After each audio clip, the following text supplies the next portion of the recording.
Okay, because I believe most of you have some background or experience with neural networks, so I should speak up my presentation for that. But anyway, this is not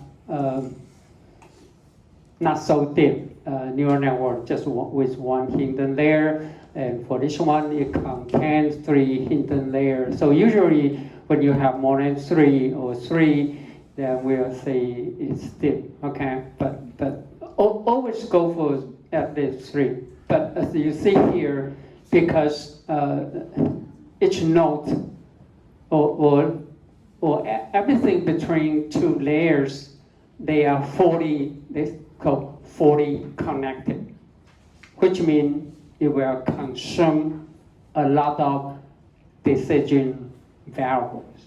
Okay, it will take you a lot.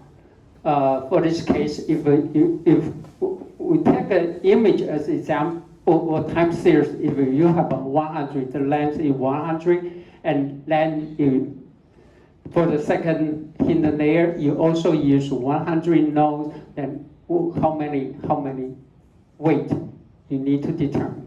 That would be 100 times 100. Will be force power of 10. And then for the second layer, you have another 100 nodes.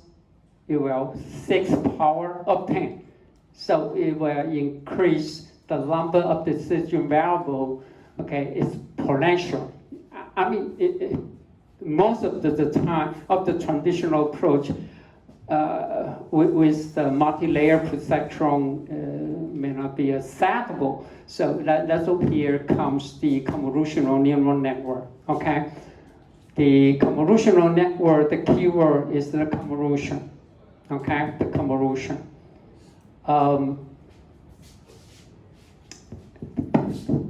Most of the sample, when I explained it, I use the image because image is much easy to visualize. Okay, the effect compared to the time series data. As I promised, most of the tools or application will focus on time series data. Okay, besides the vector value data. Okay. Anyway, let me give example. If I have an image, 500 by 500. I mean, it's quite small for image processing. 500 times 500. How many pixels we have? 250,000. 25万500乘500 25万 which means you have a 250,000 input nodes if you go for the traditional approach. Okay, and also you lost the spatial relationship between pixels. Okay, but with the CNN, let's first you design a filter. Okay, you use a filter or code kernel. Okay, no matter in somewhere you use the terminology of filter, but sometimes you use the kernel. So the kernel size could be as small as 3 by 3, as the example here, 3 by 3. How many decision variable we have here? 3 by 3? 9, just 9. 就9个参数. And now what? We do the convolution, okay?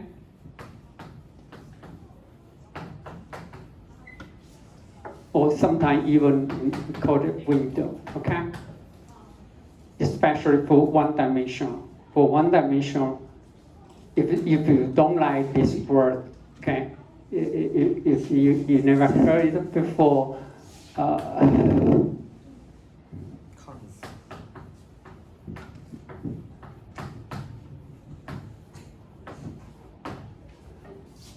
because when we talk about the convolution, we talk about the two-dimensional, three-dimensional.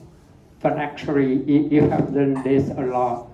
Could be since your high school, called inner product， 内积，它就是内积，内积知道了啊。一般谈的是右尾的啊，右尾的内积，因为两个向量的内积知道吗 ？Right, the inner product of two vectors, you just do the multiplication, right, of the corresponding elements, and then sum them up. That's it.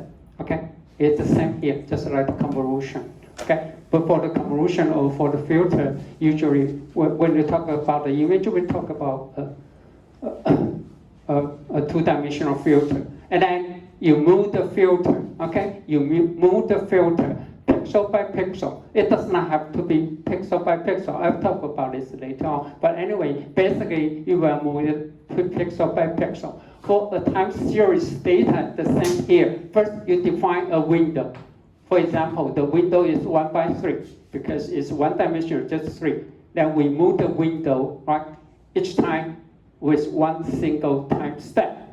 Okay, you move your window here, starting from here, and move it from left to the right or from the beginning to the end.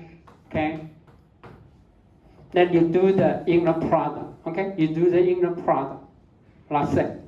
And for this case, suppose we use 10. Okay, the filter size is 3 by 3. We use 10 filters. Okay, which means we use 10 different filters to do the convolution with the same input. Then how many for each layer? How many decision variable you need to make? 9 by 10, right? I just assume you use up to 10 filters. That's only 90. Then you have a second layer, hidden layer, then it will be 180, and so on. So it is still quite small, right? Compared with the fully connected layer. Okay? When I say you use 10 filters, why? Because each filter can extract different features of the original input. That's the purpose. And don't ask me why I use 10. No, it's up to you. Okay? It's up to your decision. It's a hyperparameter. Even 3 by 3, it does not have to be 3 by 3. But if you have no idea at all, usually we go for 3 by 3, and later on I will introduce some other architecture. You can change, or you can use 3 by 3, 5 by 5, or 7 by 7 simultaneously. Okay, I will introduce a lot of versions of the CNN. Okay, for that. Okay. And especially this convolution is designed for the temporal or time series data called dilate the convolution. Dilate convolution. It will look for the long-term variation in a time series sequence. But anyway, for this example here, it go for the convolution. For this case, it apparently use 1, 2, 3, 4, 5, 6, 7. Use 7 filter. Okay, then you do the convolution, and then the output. Then you go for the max pooling. I will introduce this later on. Anyway, if you know something about pooling, which means it reduces the size. Okay, reduce the size. You make it smaller. No matter for image or for time series signal, it will reduce the size.